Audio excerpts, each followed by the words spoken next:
This episode of the e-commerce playbook is brought to you by Mercury. If you're running an e-commerce company, there's a lot on your plate, especially when it comes to finances.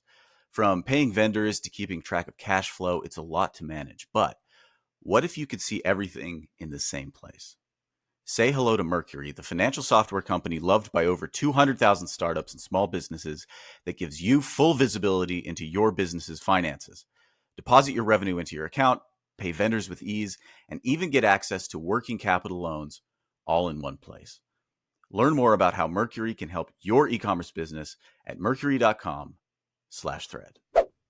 Hey folks, welcome to the e-commerce playbook podcast. I'm your host, Richard Gaffin, Director of Digital Product Strategy here at Common Thread Collective. And I'm joined today by our two directors of sales, Matt Axline and Peter Hassan. We talked with both of these guys probably a few months ago, kind of generally speaking about what they were seeing in terms of the problems that everybody in the industry was struggling with. And they're probably the guys who are most equipped to kind of give us on-the-ground insights about what's happening both in the industry and then what we're doing specifically to solve some of the problems that they're seeing. And so Matt and Pete are here to walk us through the profit system, which is, of course, CT system for creating consistent, profitable growth.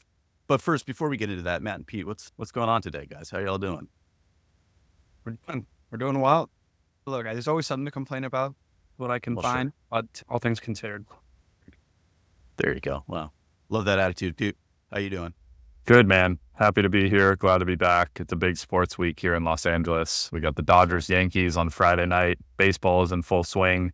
And I have no virtual background. So for those watching on YouTube, this is where I am.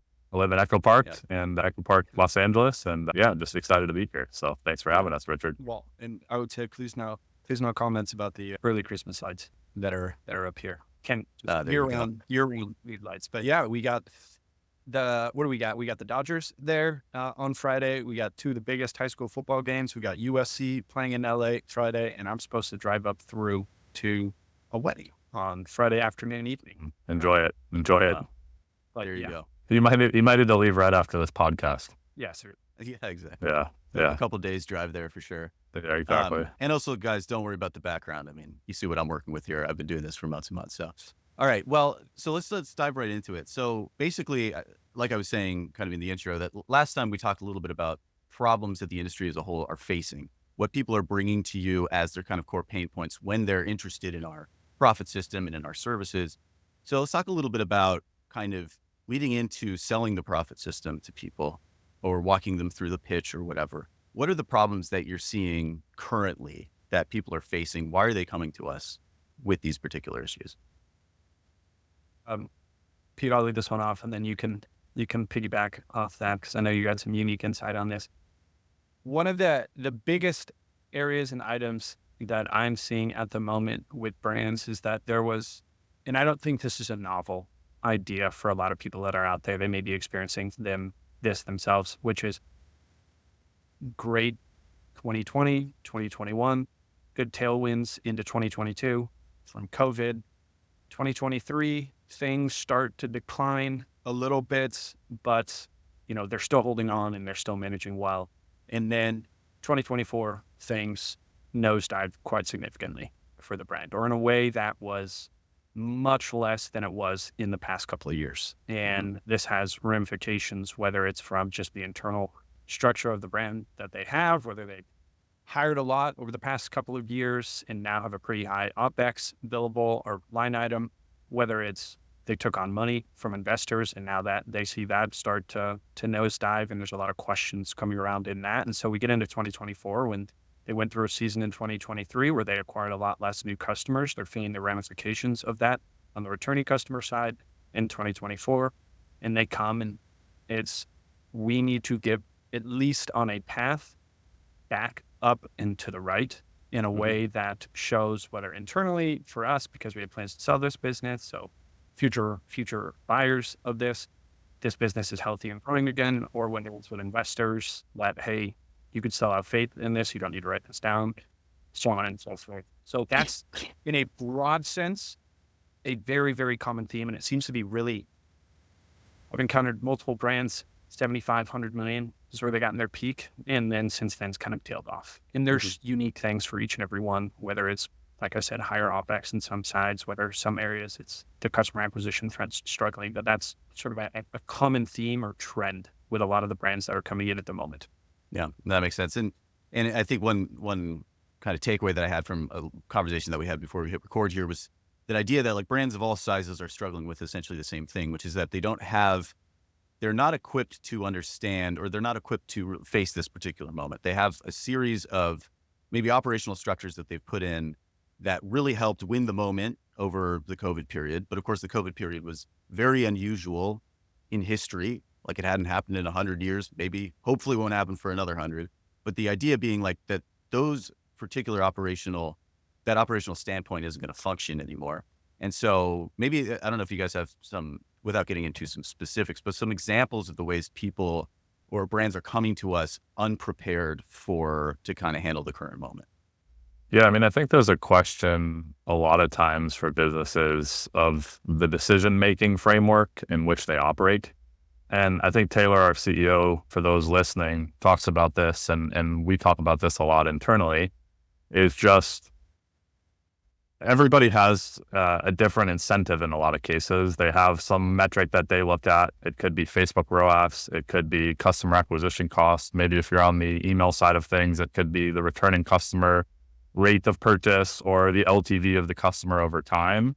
And I think what seems to be a common through thread amongst a lot of brands is how do we actually sequence down the decision? What's the metric that we look at every day and we decide, yes, we're going to, in the case of performance marketing, let's just take that as an example. Yes, we're going to spend more dollars, or no, we've got to go in and fix some of the current infrastructure because it's not producing what we want. And so I think that exists amongst a lot of businesses. There are some businesses that have achieved really aggressive growth and maybe they're, high 8 figures or low 9 figures. And then there's lots of businesses that we talk to that are maybe approaching kind of this mid 8-figure range, and they struggle with a lot of the similar challenges. And so part of hopefully what we can provide to folks is an outside perspective. Obviously, the benefit of an agency is that we have access to a lot of different businesses amongst, various stages of their growth, amongst various industries, amongst various business challenges. And so hopefully what we can provide to folks is, number one, experience in the problem that they're facing. And I think a lot of the compounding value of our client base, that can be an applicable thing as we talk to new brands. And then number two, an outside perspective on what we believe is possible. And so as we get deeper into explaining what the profit system is, I think a lot of it at a high level, yes, there's a lot of kind of tactical things, data modeling, forecasting work that goes on once we actually get started. But a lot of it, the high level, is to help brands understand where can we go and what's an outside perspective on the business. And so I think those two things, helping brands understand how do we build a decision-making framework, is really critical. That's a challenge that a lot of brands face. And then number two, having exposure to this journey at various stages for lots of different businesses, hopefully we can provide them with an unbiased third-party POV on what we think is possible. And then there's always collaboration, right? There's always collaboration in terms of how do we beat the model? How do we improve? And that gets more into the tactical structure of the Facebook ad account, or the Meta ad account in this case, or the Google ad account, or, creative testing, or email and SMS. And so I think that's really the entry point for a lot of these conversations. And then every business is a little unique, maybe in terms of their decision-making framework or challenges that they're experiencing unique. But Matt, I don't know if you'd add anything onto that, but that feels like kind of a common way that these conversations really arise. It's less about, hey, we're doing a lot of things wrong necessarily. It's just the lack of maybe clarity in terms of how do we build out the decision-making framework. Yeah. I think that's well said with the decision-making framework. One of the reasons I believe a lot of brands at least engage in conversation around the profit system when they see it is a sense of clarity to them on every dollar, every day, every place. What's the expected return from that across the 35 plus metrics that we forecast out, whereas their system at the moment, while it's worked over the past couple of years, all of a sudden it's not working.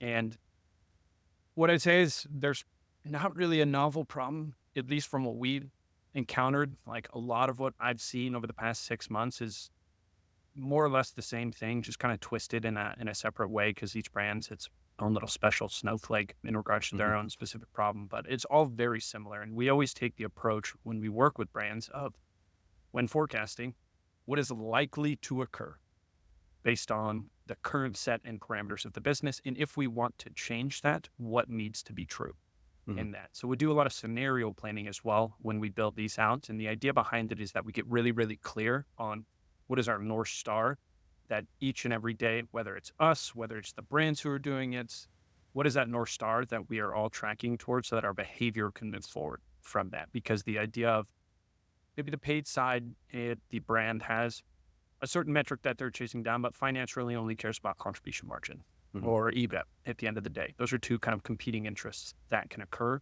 And people internally at brands are bonused differently based on different things. So it is a sort of a restructuring and reframing towards this is what you want to achieve. Everything needs to be pointed in that direction. Yeah. So I think like a way to summarize like what the profit system does is it's a way of reorienting your organization around a single goal, around a single business goal rather, and then making sure that every sort of moving part in your business is pushing towards that thing. Generally speaking, for most of our brands, that's profitability. It kind of needs to be profitability. And a lot of the time it sounds like people are coming to us with the belief that what they have is fundamentally a Facebook ads problem, but it turns out it's really a cost problem. That seems like it's a pretty common thing. So the profit system actually, part of what it helps do is just clarify where are things going wrong, and then what needs to be done on the broad organizational level, and then minutely in every little part of the organization, what needs to be done in order to make that goal happen. So that's the outcome the profit system produces. But what I want to talk about today is what's the mechanic by which the profit system does that? And that's kind of like, I think the value of this conversation for our listeners and for our viewers is having you guys who are the experts on this walk us through kind of how the profit system does what we say it does. So let's say, pretend I'm coming to you saying like, hey, our business is, we're down year over year and we're not really sure why. Facebook feels like it's falling off, but we can't fix it. We've heard about you guys. We hear that you can do all of these things for us. How does it work? So I come to you with that. What do you say? I'd hit you with, in 6 months, if this doesn't change, what do you expect your business to be? No, I'm just kidding. Classic sales mover. So I think we want to screen share a little bit here as well. Pete, if you want to pull that up, and we'll kind of walk through the profit system. But if a brand typically comes to us and it talks about it, and Pete, I'd love to have your opinion on this as well. If a brand comes to us and says that, hey, we're down year over year, obviously I want to get a sense of why they believe that is true. And then from their understanding, like, where do they want to go? Like, what is the goal and objective of the business? I think that's something that, as we talk about kind of not unique problems, but issues that brands, when I've encountered them, some of the things that they have, which is the larger overall organizational goal has become kind of muddied and unclear. And that has to be set. Where do we want this business to go? What do we want to do with it in a 1 year, 2 year, 5 year window? Because everything else kind of streamlines down from there. So Pete, you got this up. If you want to just talk through this component, and then we can kind of piggyback in the other components of the profit system. From paying vendors to managing cash flow, you've got a lot on your plate when it comes to your e-com business's finances. But what if you could manage them from one central dashboard? Say hello to Mercury, where you'll get a fuller picture and greater control of your company's finances. Deposit your revenue into your account, pay vendors with ease, and access working capital loans all in one place. You can even consult with an e-com specialist to help you maximize your use of cards and capital. Learn more about Mercury at mercury.com/thread. Yeah, for sure. So Richard, back to your point, I think tactically or practically, how does this all come to life? For those that are maybe listening on audio, what we're showing here on the screen is the data integration process through CTC's data visualization tool called Statless. And so this can be maybe a boring part of the process, but I actually think it's really critical. Whether it's a Statless tool or whether it's a tool brands use internally, maybe a tool they use outside the CTC system. Obviously, we're here talking about our system, but I think data integrity is really critical. Making sure that we're all looking at the same data and the same numbers is step one before we can make any hypotheses or strategic decisions or tactical decisions in platform. So the way that our work starts with every brand, and I'm using Bamboo Earth as the example. I know that's probably been used previously in marketing materials from CTC and the podcast, but The way that our system works is we start by integrating all the data sources that a business has, primarily for their D2C business. So you can see in this example, for those listening and for those watching, the first data connection is an API integration into Shopify. So we're going to pull all of the historical revenue information and data out of the Shopify system. And that makes sense, right? That's where the customer transaction is happening, right? That's where you actually check out and buy items. The other critical pieces to note here are the data integrations into the marketing channels. So for Bamboo in this case, Meta and Google Ads are their primary vehicles of performance marketing spend. And so we API connect into those sources to ensure that we're pulling the marketing spend data out of the places that we're spending.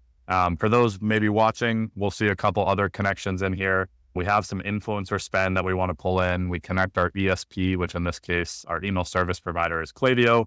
We have a few other connections to ensure that the data integrity setup is right. So this is step one. Step two, and Matt, I want to go back to you in case I'm missing anything here. Step two is ensuring that we have the product cost of goods sold accurate at the SKU level. So when we define cost of goods sold, we mean the actual amount it costs to make the product. So we're not necessarily looking at shipping or pick pack or variable expenses outside of what would traditionally be defined as cost of goods sold. But in the actual back end of Statless, if you were to click, and for those folks that get, that we work with the profits on the profit system with, in the cost settings section, you'll see that we have all of our SKUs here. I'll try to zoom in a little bit. We have all of our SKUs here, and then we have a associated cost of goods sold to actually make that SKU. So this is a really critical component of the data integration and data foundation that we're building, is that we not only understand the marketing spend information from the media channels that we're active in, but that we also understand obviously the revenue data flowing in from Shopify and then the cost side of the business. And we can get to some of the additional costs here in a minute. But I want to pause here, Matt, Rich, in case you guys have any thoughts or commentary on this piece. This is really, really critical. I don't want to say it often gets overlooked, but what I will say is sometimes I've experienced it's 95% there. Not from the work that we do necessarily. We're gonna pursue the ruthless, validation of 100% data accuracy. But what I've seen across really large organizations is it's mostly there. Or it's 98% correct, but these SKUs don't have the right cost of goods, or our shipping's not that accurate. It's not, it's not what we're actually pulling in, which is an understandable answer, right? There's a lot of complicated things happening every day. There's a lot of decisions, a lot of meetings, a lot of conversations. But I would challenge all of us, our agency included, and any brand that engages in growth marketing as a vehicle to drive new customer acquisition, to really, really, really make sure that you don't overlook spending time here.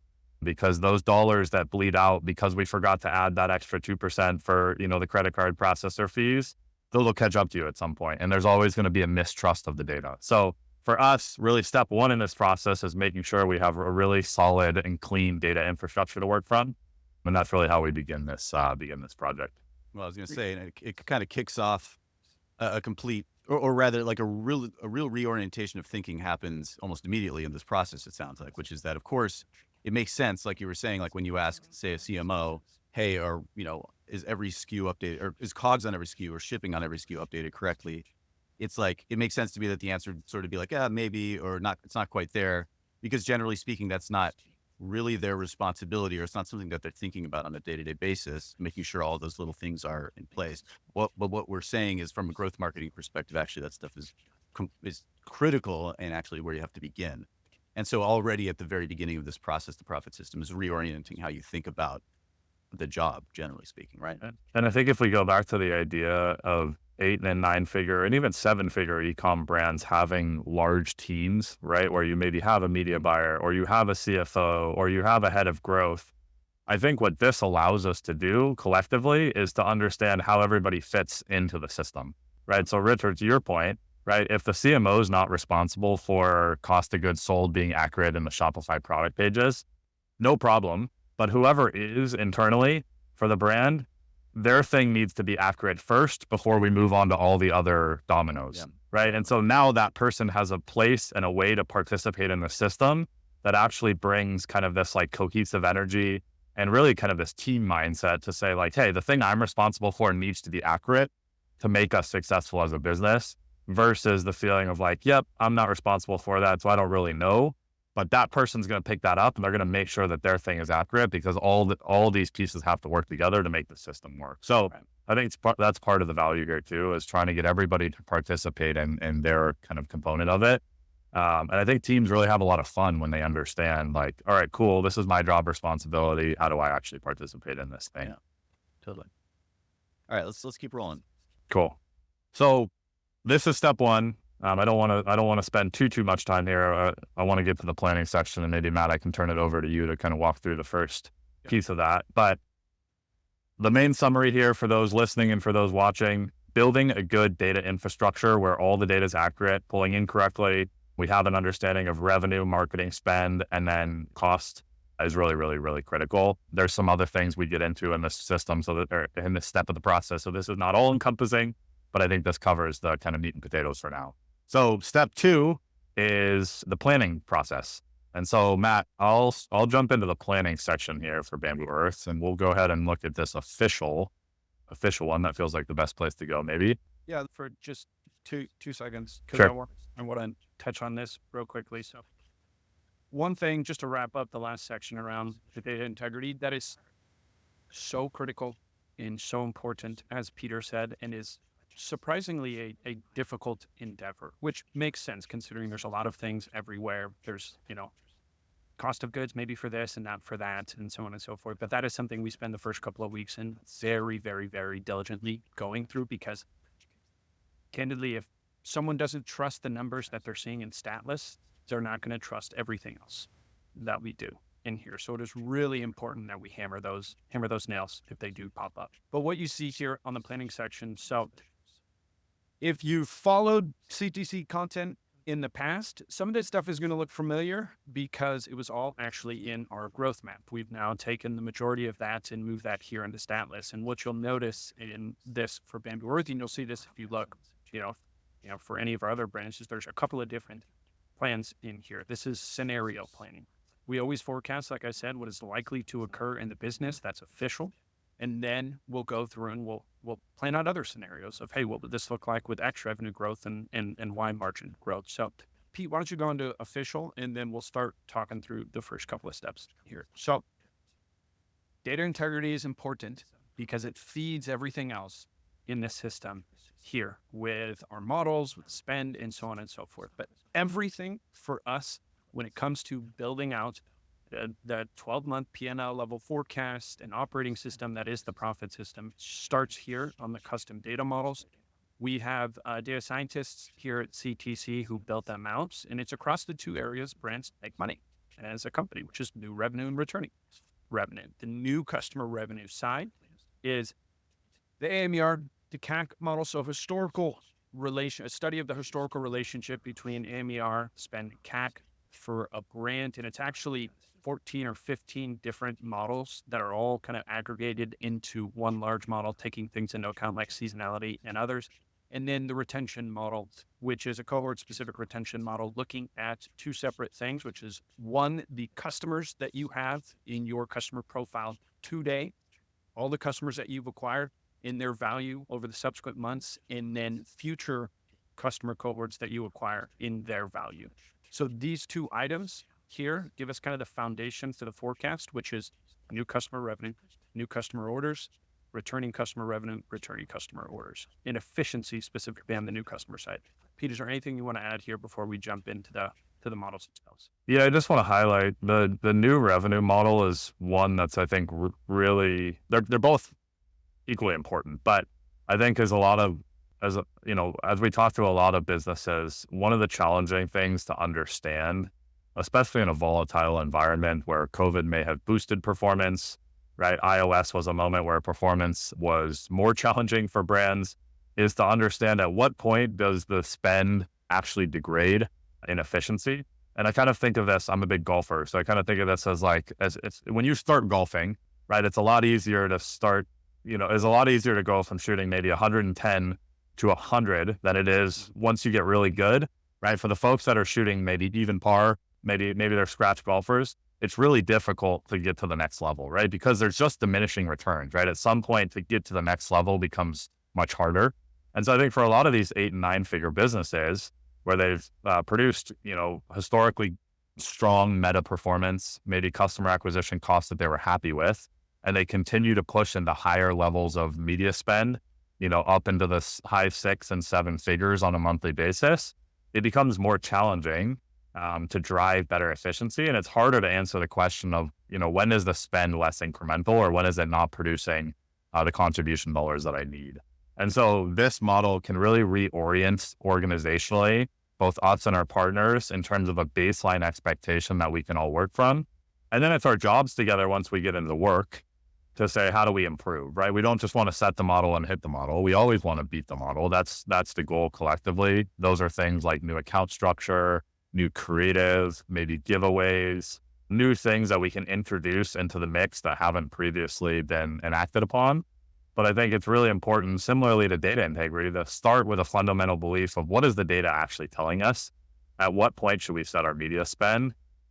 Before we start thinking about all the fun marketing ideas, sometimes that can want to feel like, we're seeing bad performance, so let's just think of a bunch of marketing ideas. I think the inverse should be true. What should the expectation be?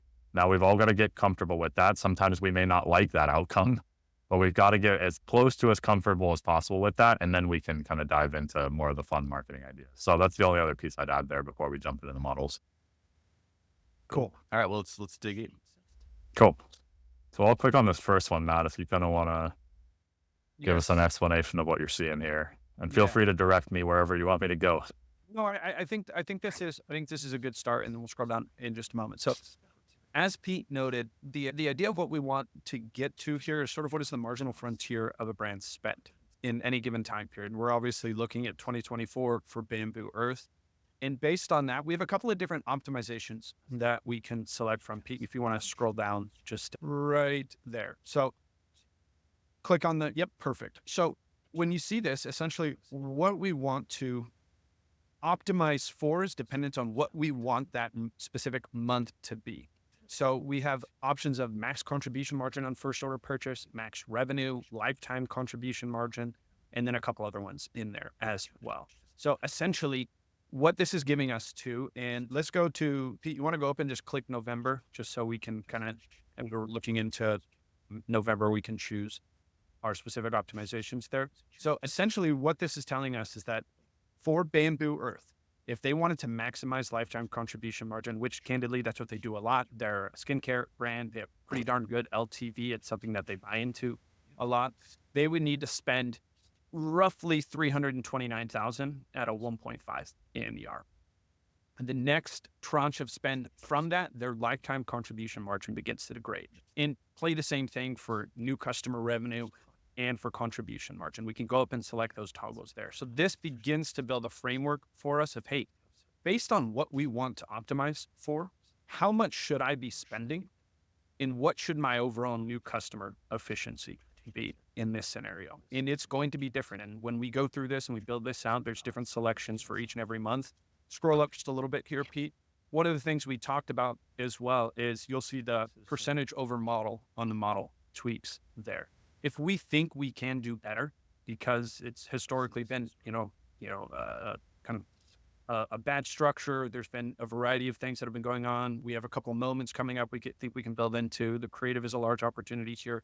We can add a percentage over the model as well and say, hey, we actually think we can do a little bit better than this in this scenario. So the idea here in the framing that we want to build is for each and every month, what are we spending?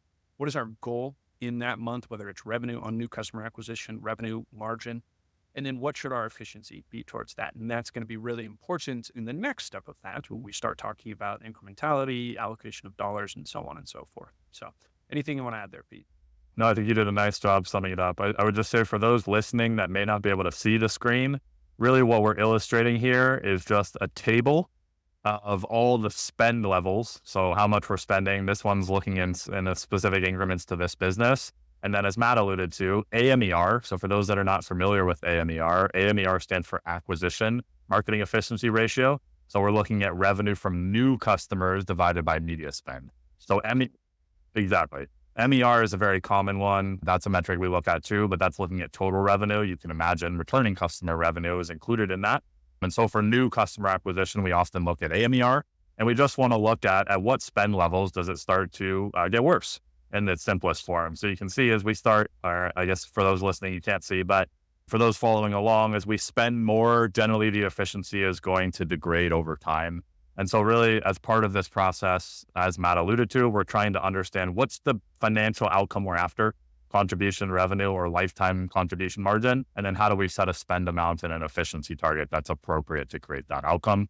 And then like Matt alluded to, over model is always better, right? We want to implement marketing strategies to beat the model. So really a solid step one here. And maybe we can jump into step two, which is our returning customer model. Yeah, let's do it. I'd just say on the model real quickly, it's like, no, in my experience, no CMO, CFO is, likely to occur. Great. Fantastic. Let's go chase that. It's always cool. Let's do more. So the idea behind that, whenever we forecast it, I'm just going to continue to reiterate this for people, is set the model, beat the model is always how we want to operate. And when we go through this process and build this out, it's a yes, we build it out in the profit system at the very, very, very beginning of a 12-month view. But if we do end up working together, or even if we don't and hand this off to a brand, our recommendation is that it should continue to be updated, because things change in the business as we go throughout the course of 12 months. Things are always going to change, different inventory, different moments that come up, and so on and so forth. So won't spend too much time here on the existing customer model. I don't know if you scroll down, Pete. Yeah, unfortunately, Bamboo Earths, I don't know if they have the cohort view that I really like, which is each and every month broken out in kind of a table that shows us exactly how many returning customer revenue or returning customers we're going to have and what the returning customer revenue is.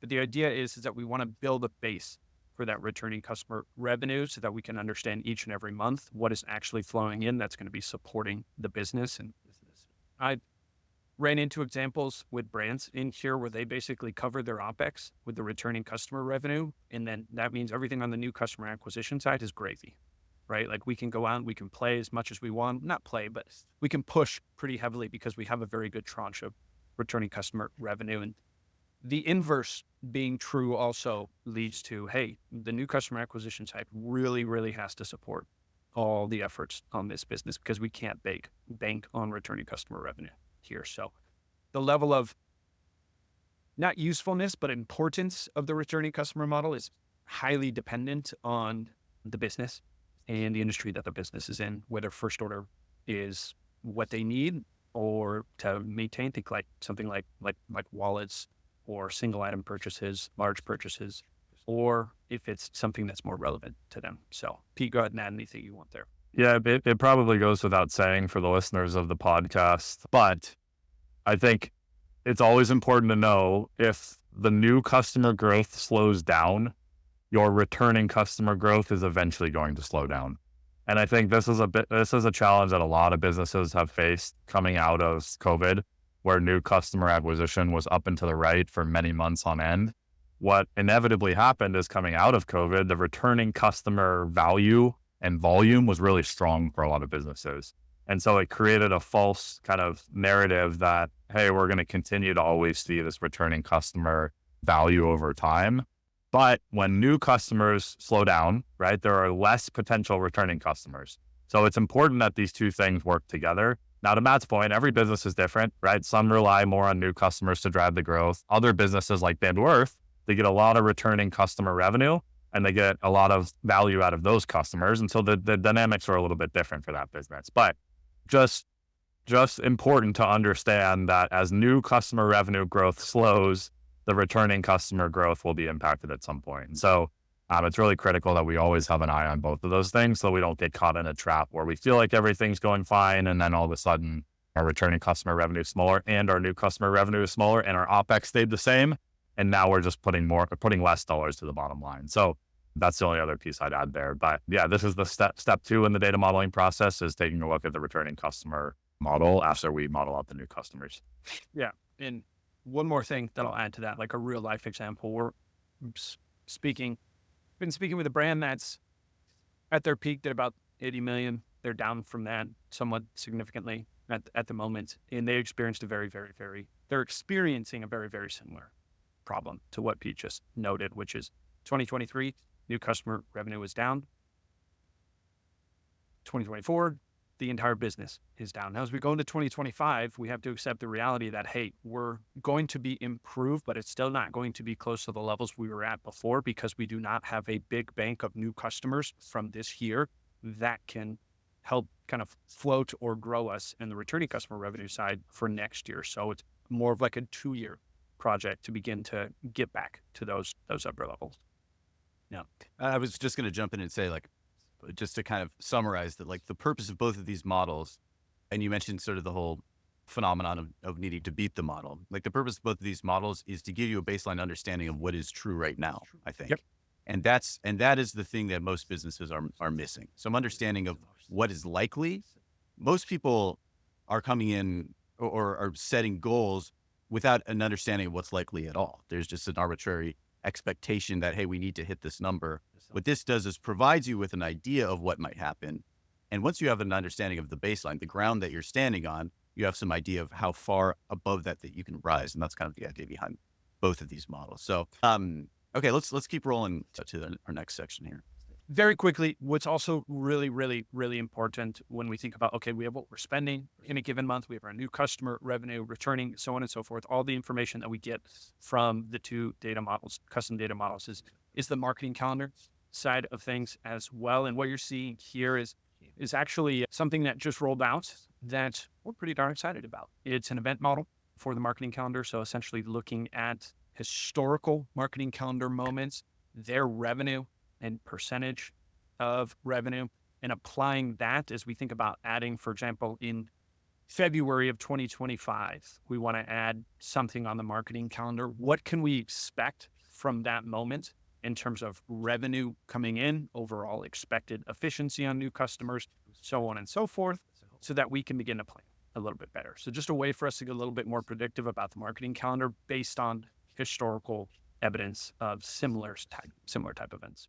And I think going back to the idea of getting everybody involved in the process, the collaboration between those folks that may be, more closely connected to brand, this could be a way to kind of bring that into the ecosystem, right? Because if you think about a brand marketer that maybe has the ability to say, okay, cool, what's a really awesome marketing moment that we could implement in 2025? Or maybe a product marketer that says, this is a new product category we want to get into. They can collaborate with the growth marketer that's setting the plan and setting the forecast and setting the targets and say, all right, well, last time we had a product launch, we saw this impact on revenue and AMER. Our efficiency got better, our revenue went up. And so there can kind of be collaboration between those different parties. So just another way to get different people involved. And then, all this stems from the marketing calendar. So maybe we jump there next. Part of this process, for those following along via audio, what we're looking at here is the marketing calendar side of Statless. So what we'll actually do for brands as part of the profit system is we'll ingest their marketing calendar and we'll plot all the key marketing moments that they had. So if you take April, for example, for Bamboo Earth, those watching will be a little easier to follow along, but we really just have every day of the month plotted out. And then we have an input for all the key marketing moments for that business. So in this case, a really simple illustration of this is on the first day of the month, April 1st, April Fool's Day, Bamboo Earth ran an April Fool's sales promotion. So we have that noted in the calendar. As you move to the right, we have a drop-down menu where you can select what type of marketing moment was it. Was it a product launch? Was it a promotion, influencer, PR, seasonal event, VIP drop, or other? And so as we go back to that event model, we can categorize all the product drops, all the promotions, all the key moments by product or by type. And then we can see what kind of impact that had on the business historically. And that can really inform us for the future. So there's kind of this one part data modeling, looking at all the historical information. And then there's the second part, which is more of the kind of marketing moments. I want to say more kind of qualitative pieces, but we always tie that back to how did it actually impact the numbers? And so this is a really critical step. We'll do this work and we try to get it, looking historically as well. So there's a little drop down here. You could see, ideally, we want all the marketing moments from 2023, as well as 2024, as well as 2025. Because you can imagine if we ran a bunch of product promotions in 2023 and we didn't do that in 2024, our expectations can't be the same. Same with product launches, same with maybe our PR hits or influencer moments. And so this is not to be a forgotten about piece of the puzzle. The marketing calendar is really important. And I think we've talked on this pod previously just about how the best brands are telling stories all the time. It doesn't necessarily mean that they're on sale all the time. I know that's a common challenge that a lot of brands face, is that the easiest way to drive a bunch of new customer and returning customer revenue is to go on sale. But the best businesses in the world, if you think about Nike as an example, right? Bronny Jr. and LeBron took the court last night, and they had a marketing story where LeBron filled his car in the driveway with, I think it was Fruity Pebbles or some cereal, as they were on the way to the stadium. And so that's Nike's way of, every time there's a big sports moment, they have something to talk about. Now, again, that's obviously, Nike's one of the best brands in the world. They have a huge team, huge resources. So the expectation is not to be at that level all the time. But I think it is important to say, for your individual business, what are the stories that we can tell? Now, some of those are going to be based on the calendar. Some of those are going to be based on seasonality. Hopefully, some of them will be based on product development and some newness and new introductions for your potential clients. But this is a really good way in which we can see how much do we have planned for the month, and hopefully tie it back to the event model, which shows a little bit of the impact on revenue. Yeah. So that kind of serves then as a pivot point between the sort of historical data modeling, which is the beginning of this process, into the forecasting planning piece, which is sort of the next part. So again, like, we've built out a model of what types of event drops work. So we have, product drops or event types work. And now we're sort of planning for the future and kind of categorizing them by event type so that we have some understanding of what to expect. So now let's move on to sort of the rest of that process of planning out what's going to happen. Yeah, so this has been sort of a subset of a problem when we talk about what is kind of incoming to CTC, when people are just generally interested in the profit system or just chatting with us in general. It's like, hey, kind of a downturn here. We really need to get up and to the right in a sooner rather than later fashion.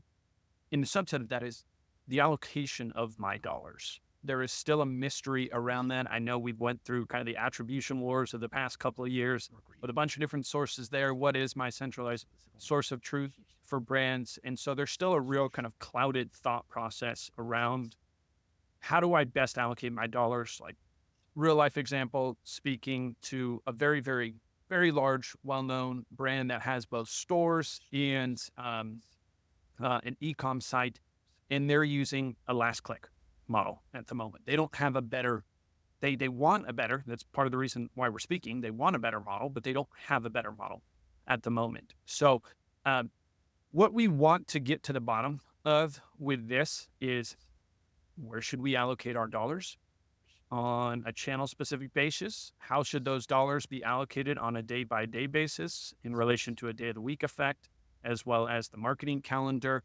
And then how does that break down into each and every channel every single day across the course of that month, from Meta to Google to pick your poison in terms of a channel? And then we take it one step deeper into across those channels each and every day. How does that break down on a campaign basis? We'll get to that point in just a moment.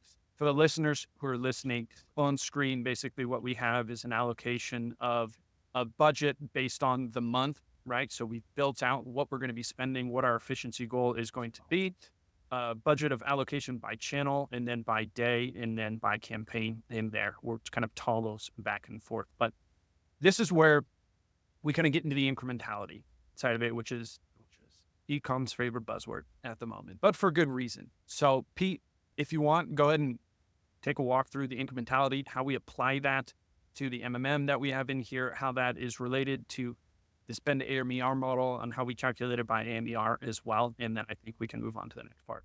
Yeah, for sure. I'll try to wrap it up relatively simply, just because I think incrementality is probably a topic that we could have many podcasts about. But the idea with incrementality is to try to understand the incremental impact of each channel.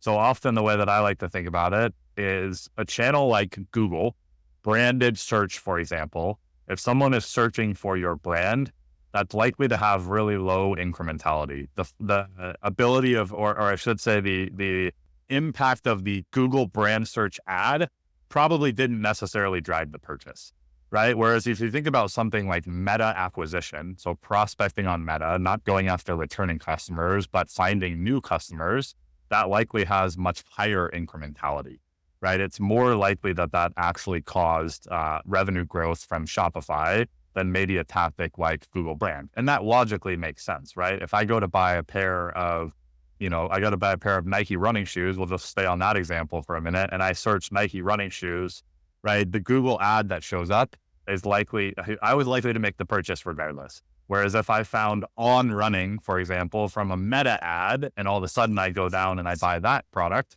well, that tactic is likely much more incremental. So the long of the short is that we're introducing incrementality into our work with clients. Now, one of the ways for brands that haven't ever tested incrementality historically is to use incrementality benchmarks. There's a lot of benchmarks across the e-commerce industry that we can apply across certain channels. So you think of Meta and Google as channels. You can then apply benchmarks against certain tactic types. So let's take Meta acquisition, let's take Google PMaps, let's take Google brand as examples of tactics. And we can apply those incrementality factors to the AMER target. So we can say, this is the AMER that we're going after for the brand. We can apply an incrementality factor. I won't get into the details or the math of how we do that. That's for another pod. But that's how we can effectively arrive at what an in-platform ROAS target should be. Now, a better version, you can imagine one step up from that is when brands have their own incremental reads, right? So when they run their own geo-lift holdout studies, that's typically the way that a lot of this is run, they can get their own incrementality reads. So you can imagine for some businesses, they differ from the benchmarks. Now, the benchmarks are better than zero, but a brand's own incrementality studies are often going to be more specific to their data and more unique. So yeah, we're going down this pathway with a lot of businesses. It's been a huge unlock for brands.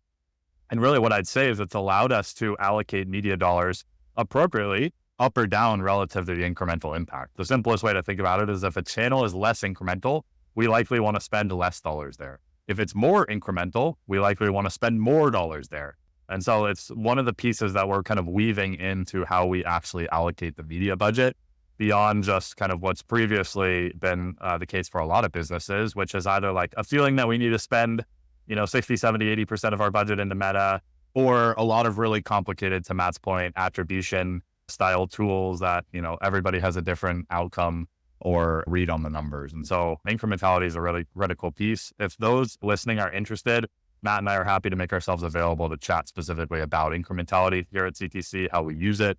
We can kind of jump on a call and go through that, but that is an important piece here. Matt, if I'm missing anything, please jump in there. I don't want to go too deep into a rabbit hole because I think we should save it for a future podcast. Yeah, we'd be spending a lot of time there. The only last thing I'll say is once we basically figure out, as Peter said, we apply the incrementality read. So the percentages, for example, Meta, Facebook is usually 120% incremental. We apply that into the new customer efficiency target that we have per month. And then that goes for each and every channel that we have. Those numbers then basically applied to the MMM that we have in here. They integrate into the MMM. So we have an MMM built on the back of Robin, so that for each and every month in channel, we have what our incremental return needs to be there for that specific area. So that's just for those curious, that's how it all plays into our system. That's how we apply the incrementality studies and the whole balance. What I would say is just, and once again, as Pete noted, probably for another podcast, there's a really interesting dynamic right now around trusting incrementality reads, which is like, I actually really don't like that incrementality read, right? Like, for example, there's been studies done for large brands that we've worked with that have been kind of conversion lift studies on Meta, and it's come back incredibly low. And it's like, do I believe that? Do I believe this over here? So oftentimes there's kind of a stair-stepper approach to it, but getting kind of the acceptance of knowledge of what are we going for here is a pretty big hurdle to tackle when we work with brands. All right. So the outcome of all of this, right? We started with data integrity. That's step one. Then we built the custom data models. Each brand's models are unique. The new and returning customer models. We also have the event effect model, right? How do marketing moments impact our efficiency and our revenue? Then we ingested the marketing calendar. Then we allocated the media spend. And then the outcome of all of that is clear metrics across both sides of the business. So what you'll see here for those watching, for those listening, the first section is our first-time revenue. So at expectations of our first-time customers, how much revenue are they producing? What's our efficiency in which we need to acquire them? What's our recommended spend? Then we get to returning revenue, right? These are the returning orders, the returning revenue volume, the the repeat rate of that cohort of customers. So now tying all the way back to the data models, we've covered both sides of the customer profile, the new and returning side. Those are going to roll up into a holistic view from a revenue standpoint of the business, right? So we're going to look at overall revenue by month. We're going to see our taxes and our refunds. And then ultimately, we're going to get to a profit level view or more of a P&L style level view of the business. So we're pulling in the cost of goods that we talked about at the beginning at the SKU level by product. So we're pulling in a general total number of cost of goods. And what we get to is a contribution margin expectation every month.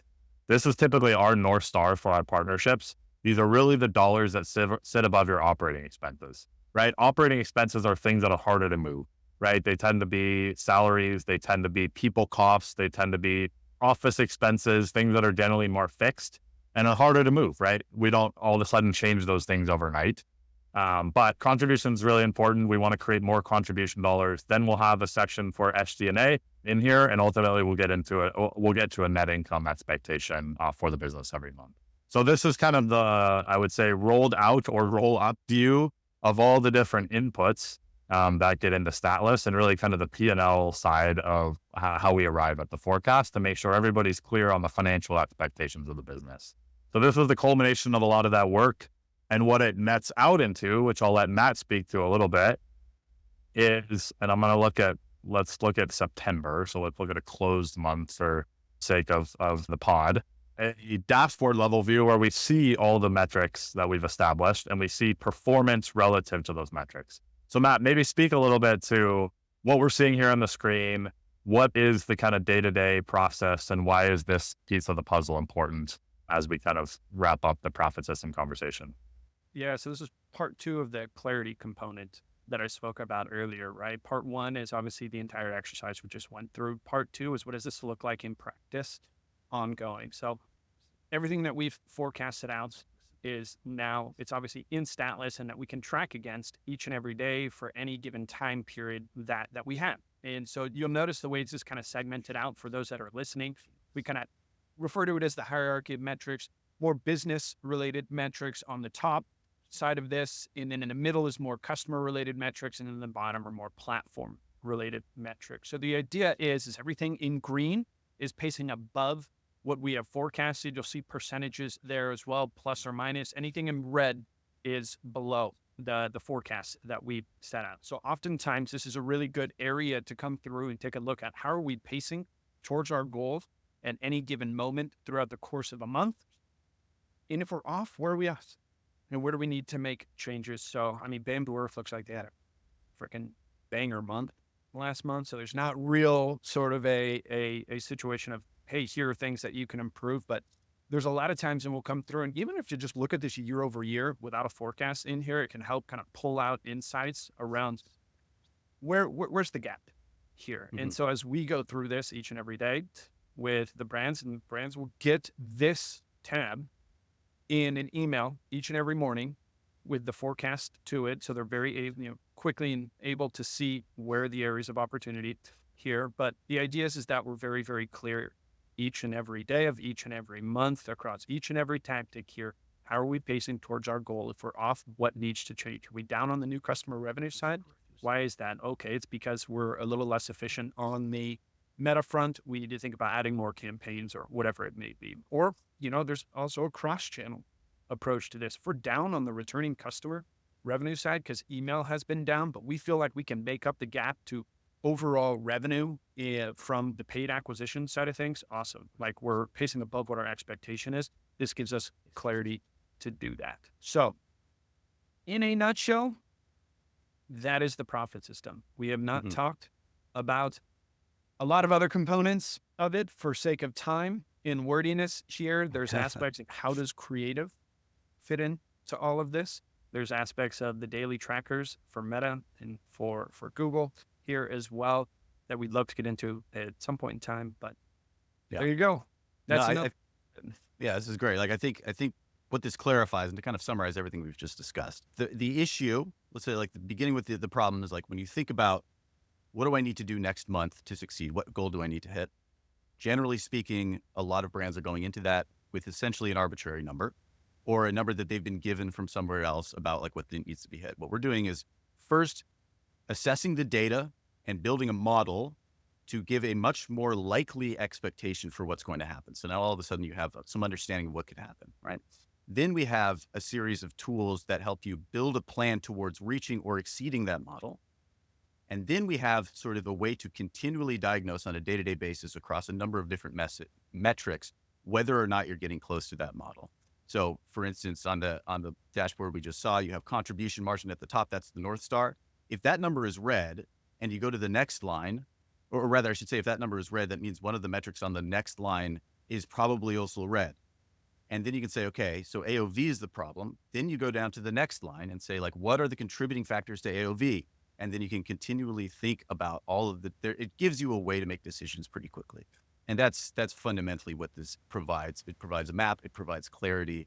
It just provides a much more reasonable and grounded way of decision making, I think. The one last thing I would add in there real quickly is and we kind of touched on that, it's an operating system. Whether that's CTC is the one who's operating it, whether it's the brand who's operating it, to where if I know I'm a media buyer that's running meta ads for XYZ brand, this is how much I need to spend on this day. This is the creative that's going live on this specific day. This is the efficiency that I need to hold to. Awesome. Come in tomorrow. How did yesterday do? Am I above or below pace? Same thing again and again and again.